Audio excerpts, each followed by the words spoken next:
इस भारत की भूमि पर, इस मृत्यु लोक में, पूरे विश्व में ऐसे कई घर हैं जिनके घर में गुजारा करने के भी आफत है।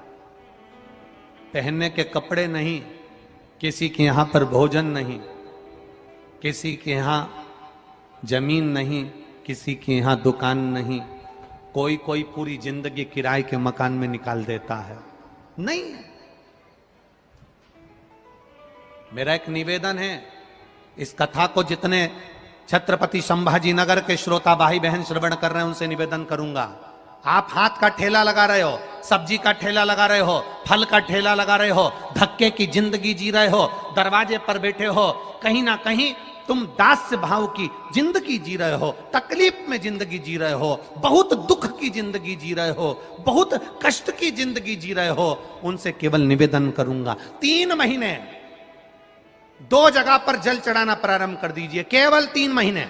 एक शंकर भगवान के शिवलिंग पर, दूसरा बेलपत्री के पेड़ के नीचे, 2 जगह पर जल चढ़ाना 3 महीने लगातार चालू कर दो, बाबा तुम्हारा हाथ पकड़कर तुम्हें उन्नति की सीढ़ी पर चढ़ा देगा।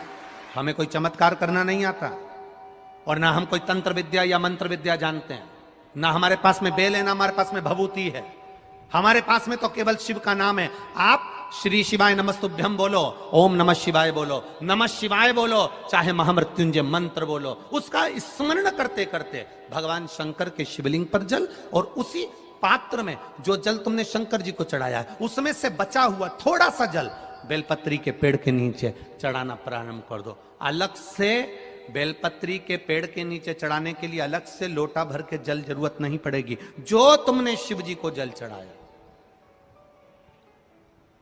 जो तुमने देवादिदेव महादेव को जल चढ़ाया, बस उसी पात्र का जल शंकर जी को चढ़ाओ, उसमें से बचा हुआ थोड़ा सा जल बेलपत्री के वृक्ष के नीचे चढ़ाना प्रारंभ करना। कौन सा बेलपत्री का वृक्ष? जिसकी छाया आपके ऊपर आ रही हो। शिव महापुराण बड़ी सुंदर बात कहता है, ध्यान दीजिएगा। जिस बेलपत्री का पौधा तुम्हारे सिर का, और ये दोनों हाथ ऊपर कर लो, अपन खड़े हुए और खड़े होकर दोनों हाथ ऊपर करे, इतना बड़ा बेलपत्री का पौधा है, उस बेलपत्री के पौधे की पत्ती को कभी तोड़कर शंकर जी को नहीं चढ़ाना चाहिए। ध्यान रखना, कितना बड़ा पौधा। आप खड़े हो जाओ और खड़े होने के बाद आपका हाथ ऊंचा कर लेना, इतना बड़ा पौधा है, उस पौधे की पत्ती बेलपत्री को तोड़कर शंकर भगवान को कभी नहीं चढ़ाना। शंकर भगवान को उस बेलपत्री को, उस वृक्ष की पत्ती को तोड़ना चाहिए जो वृक्ष तुम्हारे हाथ से थोड़ा सा ऊंचा हो, जिसके लिए तुम्हें हाथ और ऊंचा करना पड़ रहा हो। जैसे एक बच्चा अपनी मां की गोद में बैठने के लिए दोनों हाथों से उचकता है, आवाज लगाता है, उचकता है, आवाज लगाता है, हाथ ऊपर करता है, तो मां उस बच्चे को गोदी में ले लेती है। उसी तरह उस बेलपत्री के वृक्ष की पत्ती तोड़ना चाहिए जिसने थोड़ी उन्नति कर ली हो, जो थोड़ा ऊंचा हो गया हो। तुम उसको पाने का प्रयास करो तो भगवान भी तुम्हें अपनी गोदी में ले ले। ऐसे वृक्ष की पत्ती तोड़। अब तुम छोटा सा पौधा, बिल्कुल जरा सा पौधा, उसी की पत्ती तोड़कर महादेव को चढ़ाओगे, ये श्रेष्ठता नहीं। यदि बेलपत्री का पेड़ आपके यहाँ है, और मान लो कई लोग बेलपत्री गमले में लगाते हैं या छत के ऊपर लगा देते हैं, बेलपत्री का वृक्ष जो होना चाहिए वो घर के ठीक पीछे के भाग में, पीछे के भाग। या बेलपत्री का वृक्ष अगर पीछे नहीं है तो आप अपने घर से जब बाहर निकलते हैं तो राइट हैंड की ओर बेलपत्री का वृक्ष होना चाहिए। आप जब घर से प्रवेश कर रहे हैं, बाहर की ओर निकल, वो सुख का अनुभव करा।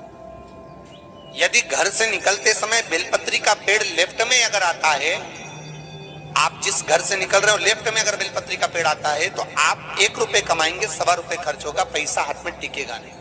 घर में 10 लोग भी कमा रहे हैं तो पैसा घर में दिखेगा नहीं, आएगा जरूर, सारे काम होंगे पर टिकेगा नहीं।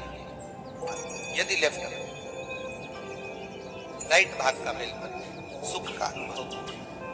बेलपत्री का वृक्ष घर में लगाओ तो घर के पीछे के हिस्से में लगाना चाहिए, और ऐसी जगह नहीं लगाना कि जहां पर बेलपत्र में गंदा पानी जाए या कोई गंदी वस्तु उसके नीचे पड़े। 33 करोड़ देवी देवता बेलपत्री के पेड़ के नीचे सोमवार के दिन, कोई रविवार के दिन, कोई मंगलवार, कोई बुधवार, कोई गुरुवार, कोई शुक्रवार, कोई शनिवार के दिन बेलपत्री के नीचे आकर 33 करोड़ देवी देवता तप करते हैं, साधना करते हैं। बेलपत्री के पेड़ का बड़ा प्रमाण है।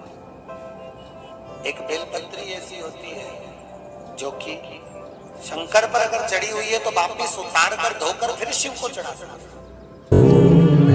किसी व्यक्ति से कोई काम करवाना है, वो काम नहीं कर रहा, कोई फाइल आगे नहीं बढ़ रही है, कोई कार्य अटक रहा है, या फिर कहीं रुपया पैसा अटक गया हो, नहीं निकल रहा हो, तो एक जल के पात्र में जल भरकर 5 बेलपत्री शिव जी को समर्पित कर कुंदकेश्वर महादेव का नाम लेकर एक सफेद पुष्प बेलपत्री के ऊपर जो शिव जी को चढ़ाई है उस पर समर्पित कर जल जो लेकर गए हो, अपनी उस कामना को कर कि मेरा ये कार्य अटक रहा है, ये कार्य नहीं हो रहा, कुंदकेश्वर महादेव का नाम लेकर धीरे धीरे जल की धार चढ़ाइए। और एक बात हमेशा याद रखना, फिर निवेदन कर रहे हैं, अच्छे से समझ लेना, शंकर जी पर जब जल चढ़ता है, शिव जी का जब अभिषेक होता है, शंकर जी पर जब जल चढ़ाया जाता है, दूध चढ़ाओ, जल चढ़ाओ, कुछ भी चढ़ाओ, पर एक बात का स्मरण अपने जीवन में होना कि इतने ऊपर से मत चढ़ाना कि जल चढ़े और छींटे आपके ऊपर आए। बहुत ध्यान दीजिएगा। हाँ, तो यहां तक वर्णन करा गया है कि शंकर जी का जल चढ़ा हुआ जहां से बहकर जाता है ना, उसको लांगा तक नहीं जाता। यहाँ लांगते हैं क्या? नहीं ना, परिक्रमा भी करेंगे तो वहीं से लौट कर वापिस इधर जाएंगे। शिव जी का जहां से जल बहकर जा रहा हो, चढ़ा हुआ जल जहां से बहकर जा रहा हो, उसको लांगा तक नहीं जाता। और कई लोग बड़े बड़े आनंद में शंकर जी पे इतनी ऊपर से जल चढ़ाएंगे तो वो छींटे पूरे अपने ऊपर आना चाहिए, शरीर पर आना चाहिए। नहीं नहीं, उसका दोष है महाराज, उसका दोष है। आप भगवान को अगर जल चढ़ाओ, दूध चढ़ाओ, तो मान लो अगर जैसे एक सरल भाषा में समझ लो और अच्छे से, कि जैसे ये शिवलिंग है शंकर जी का, ये शिवलिंग है, और आप जल चढ़ा रहे हो तो इतनी ऊपर से छोड़ोगे तो पानी का छींटा तो अपने ऊपर आएगा, पर वही जल, वही दूध, वही सामग्री आप शिवलिंग से थोड़ी सी दूरी बनाकर अगर आप समर्पित करेंगे तो बाबा उसको स्वीकार भी करता है और आनंद की अनुभूति भी होती है, कार्य में सिद्धता भी आती है, कार्य में उसकी सिद्धता भी आती है। अब तुम तो ऊपर से छोड़ रहे हो जिससे वो पानी तुम्हारे ऊपर ही आए, तो वो एक अलग प्रसंग है, बोलिए एक अलग विषय।